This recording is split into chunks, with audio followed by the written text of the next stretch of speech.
حضرت ہود علیہ السلام کے نام پر رکھی گئی اور اس کا نزول ہوا۔ اس سورہ مبارکہ کے اندر اللہ رب العالمین نے کچھ انبیاء کی دعوت کا اور دعوت ماننے والوں کا انجام اور دعوت نہ ماننے والوں کے اوپر جو عذابات آئے اللہ رب العالمین نے اس کا ذکر کیا۔ اسی طرح کچھ توحید کے دلائل اللہ رب العالمین نے اس سورہ مبارکہ کے اندر ذکر کیے ہیں۔ اختصار کے ساتھ تقریباً آدھی صورت آج ہم پڑھیں گے اور اس کی اختصار سے جو تفسیر بھی ہم سنیں گے۔ سب سے پہلی بات اللہ رب العالمین نے اس بات کی ذکر کی الف لام را کتاب احکمت آیاتہ ثم فصلت من لدن حکیم خبیر کہ الف لام را اللہ اعلم بالمراد کتاب، یہ ایک ایسی کتاب ہے قرآن مجید احکمت آیاتہ، اس کی آیات محکم کی گئی، ثم فصلت پھر ان کی تفصیل بیان کی گئی، اور یہ محکم آیات اور مفصل آیات کس کی طرف سے ہیں؟ من لدن حکیم خبیر، حکمت والے اور باخبر ذات کی طرف سے ہیں۔ یعنی یہ قرآن، یہ اس کی آیات، یہ جتنی آسمانی کتب ہیں یہ سب اللہ کی طرف سے ہے۔ ان کے بھیجنے کا مقصد کیا تھا؟ اللہ تعبدوا الا اللہ، یہ کہ تم صرف اللہ کی عبادت کرو۔ اور انبیاء کو کیوں بھیجا؟ اننی لکم منہ نذیر و بشیر، انبیاء کا کام اپنے ماننے والوں کو خوشخبری دینا اور نہ ماننے والوں کو عذاب سے، اللہ کی ناراضگی سے، غصے سے ڈرانا مقصد تھا۔ پھر فرمایا وَأَنِ اسْتَغْفِرُوا رَبَّكُمْ، یہ جناب ایک نبی تھے، انہوں نے اپنی قوم سے کہا کہ اپنے رب سے استغفار کرو، ثُمَّ تُوبُوا إِلَيْهِ، پھر اس کی طرف توبہ اور رجوع کرو، يُمَتِّعْكُمْ مَتَاعًا حَسَنًا إِلَىٰ أَجَلٍ مُّسَمًّى، وہ تمہیں ایک وقت مقررہ تک ایک مزید بہت اچھا فائدہ عطا فرمائے گا، وَيُؤْتِ كُلَّ ذِي فَضْلٍ فَضْلَهُ، اور وہ ہر فضل والے کو اس کی فضیلت میں مزید اضافہ فرمائے گا۔ وَإِن تَوَلَّوْا فَإِنِّي أَخَافُ عَلَيْكُمْ عَذَابَ يَوْمٍ كَبِيرٍ، لیکن یاد رکھنا اگر نہ مانی دعوت، توحید کو نہ مانا، تو یاد رکھنا فَإِنِّي أَخَافُ عَلَيْكُمْ، اے قوم میں تم پر ڈرتا ہوں، عَذَابَ يَوْمٍ كَبِيرٍ، ایک بہت بڑے دن کے عذاب سے، قیامت کے دن کے عذاب سے میں تم پر ڈرتا ہوں اگر تم نے میری بات نہ مانی۔ اس کے بعد اللہ رب العالمین نے ایک عقیدے کا مسئلہ ذکر کیا اور فرمایا وَمَا مِن دَابَّةٍ فِي الْأَرْضِ إِلَّا عَلَى اللَّهِ رِزْقُهَا، اس زمین پر جو چوپائے ہیں، جو انسان ہے، جو بھی مخلوق ہے، جو چلتی ہے، جو ریگتی ہے، جو اڑتی ہے اور جو تہرتی ہے، ہر چیز، ہر مخلوق کا رزق ہمارے ذمہ ہے۔ فرمایا وَيَعْلَمُ مُسْتَقَرَّهَا وَمُسْتَوْدَعَهَا، صرف رزق ہی نہیں ہمارے ذمہ، بلکہ ان کے ٹھہرنے کی جگہ، ان کے پڑاؤ ڈالنے کی جگہ، ان کی جائے پناہ اور جائے قرار سب ہم جانتے ہیں۔ وَكُلٌّ فِي كِتَابٍ مُبِينٍ، یہ تمام کی تمام چیزیں، مخلوق کا جو کام ہے، ہر قسم کی تدبیر، یہ ہمارے کتاب مبین میں واضح کتاب میں پہلے سے لکھا ہوا ہے۔ وَهُوَ الَّذِي خَلَقَ السَّمَاوَاتِ وَالْأَرْضَ فِي سِتَّةِ أَيَّامٍ، اللہ رب العالمین نے کل کا سبق دوبارہ یاد دلایا کہ وہی اللہ ہے کہ جس نے زمین و آسمان کو 6 دنوں میں پیدا کیا۔ وَكَانَ عَرْشُهُ عَلَى الْمَاءِ، اور اس زمین و آسمان سے پہلے اللہ کا عرش موجود تھا لیکن پانی پر تھا۔ لِيَبْلُوَكُمْ أَيُّكُمْ أَحْسَنُ عَمَلًا، یہ سب کا سب کیوں کیا؟ اللہ نے زمین و آسمان کیوں پیدا کیے؟ تاکہ وہ تمہیں آزمائے، أَيُّكُمْ أَحْسَنُ عَمَلًا، کہ تم میں بہترین عمل کرنے والا کون ہے؟ پھر اس کے بعد اللہ رب العالمین نے اس بات کا ذکر کیا وَلَئِنْ أَذَقْنَا الْإِنسَانَ مِنَّا رَحْمَةً ثُمَّ نَزَعْنَاهَا مِنْهُ إِنَّهُ لَيَئُوسٌ كَفُورٌ، ہم جب انسان کو اپنی طرف سے رحمت پہنچاتے ہیں، اس کو چکھاتے ہیں، ثُمَّ نَزَعْنَاهَا مِنْهُ، پھر ہم اس رحمت کو ہٹا دیں، اس سے کھینچ دیں اس سے، إِنَّهُ لَيَئُوسٌ كَفُورٌ، تو وہ نا امید اور نا شکر کفر کرنے والا ہوتا ہے۔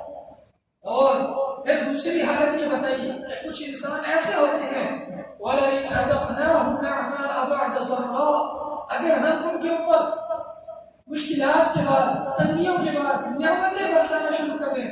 مست ہو ایسی نعمتیں کہ جو ان کو پہنچتی ہیں.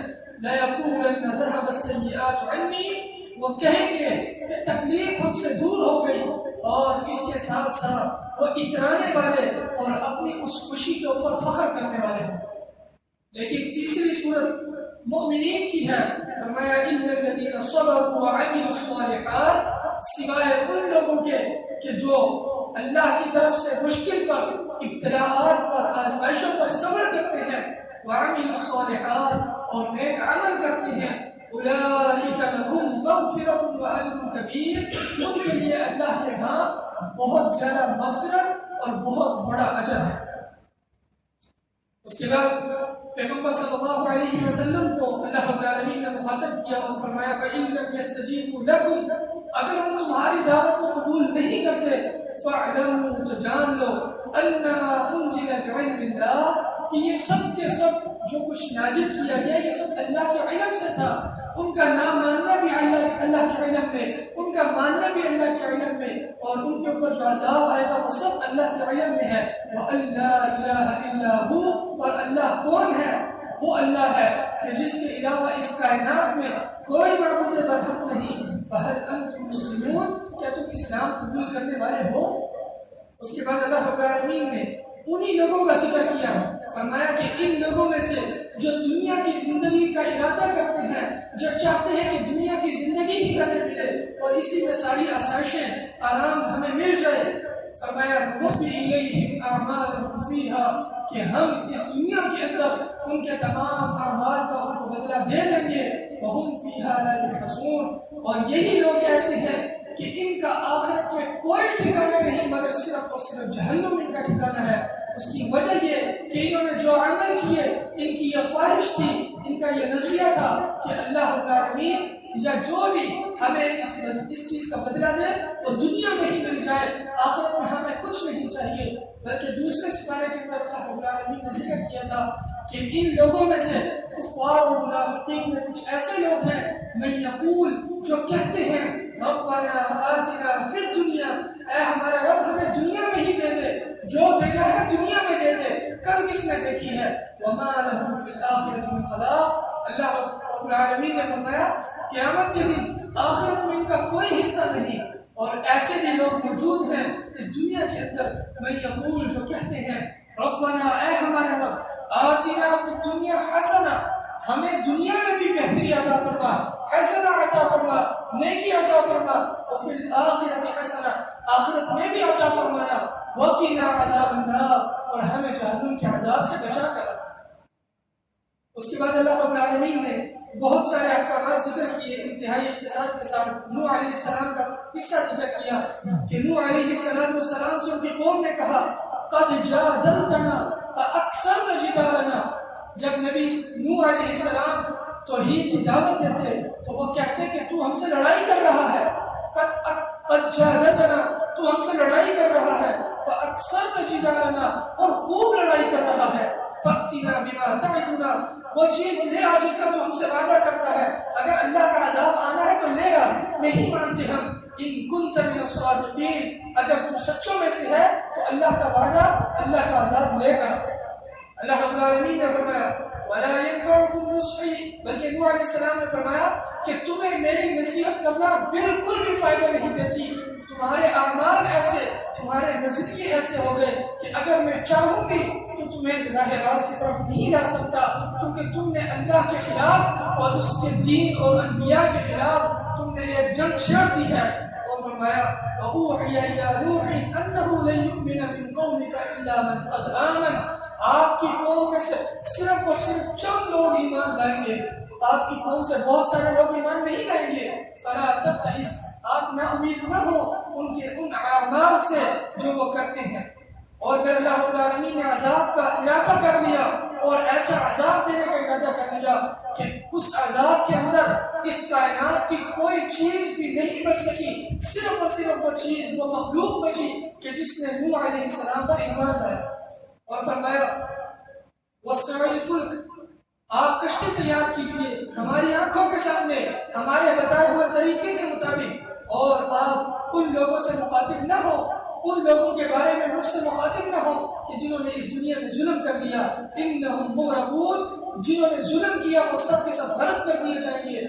اور پھر نوح علیہ السلام نے کشتی بنائی، جب وہ کشتی بنا رہے تھے ان کی قوم کے جو سردار تھے، کفار تھے، وہ لوگ جب گزرتے تو کہتے کہ اس صحرا کے اندر یہ کشتی بنا رہا ہے اور یہ کشتی کہاں پر چلائے گا، اور مذاق اڑاتے۔ اللہ رب العالمین نے ذکر کیا ان تسخروا منا، اگر تم ہم سے مذاق اڑاتے ہو فإنا نسخر منکم کما تسخرون، تو ہم بھی تمہارا اسی طرح مذاق اڑائیں گے جس طرح تم ہمارا مذاق اڑاتے ہو۔ اللہ رب العالمین ادنے کا بدلہ دے رہا ہے کہ جو میری بات مان لے گا اس کو ہم اعلیٰ جنتیں دیں گے، اور جو ہماری بات نہیں مانے گا اس کے لیے جہنم ہے اور دنیا میں بھی عذاب۔ اور اس کے بعد اللہ رب العالمین نے اس قوم کو کس طرح سے غرق کیا، فرمایا حتی اذا جاء امرنا، جب ہمارا عذاب آ چکا، وفار التنور، اور تندور بھڑک اٹھا، قل نحمل فیہا من کل زوجین اثنین، ہم نے نوح علیہ السلام سے کہا کہ اس کائنات میں جو شخص آپ پر ایمان لایا، جو مخلوق آپ پر ایمان لائی، حتیٰ کہ چرند پرند بھی نوح علیہ السلام پر ایمان لائے تھے، لیکن اگر ایمان نہیں لائی تو یہ انسانی مخلوق جو اللہ کے باغی تھے وہ ایمان نہ لائے۔ ہم نے فرمایا کہ آپ تمام وہ مخلوق جو آپ پر ایمان لائے ان میں سے ہر جوڑے کو اپنی کشتی میں سوار کر لیں، اور وہ اللہ کے حکم سے سوار ہو کر، اللہ کے نام سے سوار ہو کر اس کشتی میں بیٹھ جائیں تو وہ کشتی اللہ کے حکم سے چل پڑے گی۔ ان ربی لغفور رحیم، بے شک میرا رب بہت بخشنے والا ہے۔ اور جب کشتی چلنے لگ گئی، نوح علیہ السلام کو اپنا بیٹا یاد آیا اور کہنے لگے وَنَادَى نُوحٌ ابْنَهُ نُوحًا نوح علیہ السلام نے اپنے بیٹے کو پکارا کہ اے بیٹے اسلام لے آ، ایمان لے آ، کشتی میں سوار ہو جا، بچ جائے گا۔ لیکن اس نے کیا کہا؟ اللہ کے مقابلے میں اس نے کہا کہ میں پہاڑ پر چڑھ جاؤں گا، یہ اللہ کا عذاب ہے، یہ اللہ کا عذاب اتنی حد تک ہی رہے گا، میں پہاڑ پر چڑھ جاؤں گا، میں اس عذاب سے بچ جاؤں گا۔ فرمایا لا عاصم اليوم من امر اللہ، آج اللہ کے عذاب سے، اللہ کے حکم سے کوئی پناہ دینے والی چیز نہیں، وہ پہاڑ ہو یا کوئی چیز بھی ہو۔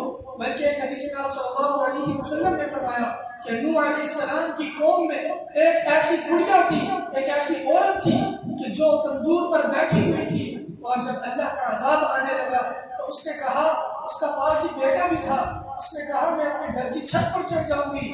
جب وہ گھر کی چھت پر چڑھی تو پانی وہاں تک پہنچا، اس نے کہا میں مزید اونچائی پر چڑھ جاؤں گی، اس عذاب سے بچ جاؤں گی۔ اللہ رب العالمین نے اس پانی کو مزید اونچائی پر پہنچا دیا، اور جب عورت، اس نے کہا، جب یہ دیکھا کہ پانی اور اونچائی پر آ گیا، اس نے کہا میں پہاڑ پر چڑھ جاؤں گی۔ اللہ رب العالمین نے فیصلہ کر لیا تھا کہ آج جو نوح علیہ السلام کی دعوت پر لبیک نہیں کہہ سکا اس شخص کو عذاب میں مبتلا کرے۔ اور وہ عورت بھی ایسی تھی کہ وہ بلندی پر چڑھتی گئی اور آخر کار وہ اس عذاب میں مبتلا ہو کر غرق ہو گئی اور فوت ہو گئی۔ اس دن اللہ کے عذاب سے کوئی بچانے والا نہیں تھا۔ یہ تمام باتیں اللہ نے کیوں ذکر کی؟ آخری پیغمبر صلی اللہ علیہ وسلم پر ان باتوں کو ذکر کرنے کا کیا مقصد تھا؟ نازل کرنے کی حکمت کیا تھی؟ اللہ رب العالمین اس امت کو سمجھانا چاہتے ہیں کہ یہ امت، اے امت محمدیہ صلی اللہ علیہ وسلم، اگر تم نے اپنے نبی کی بات کو نہ مانا اور اللہ کے مقابلے میں تم نے دیگر اسباب پر بھروسہ کیا تو یاد رکھنا اللہ کے عذاب سے بچانے والی کوئی چیز نہیں۔ اللہ کا عذاب ہر چیز سے بڑھ کر ہے، اور وَلَعَذَابُ الْآخِرَةِ أَكْبَرُ، دنیا کا عذاب تو ہے ہی، لیکن آخرت کا عذاب سب سے زیادہ بڑھ کر ہے، وہ سب سے بڑا ہے۔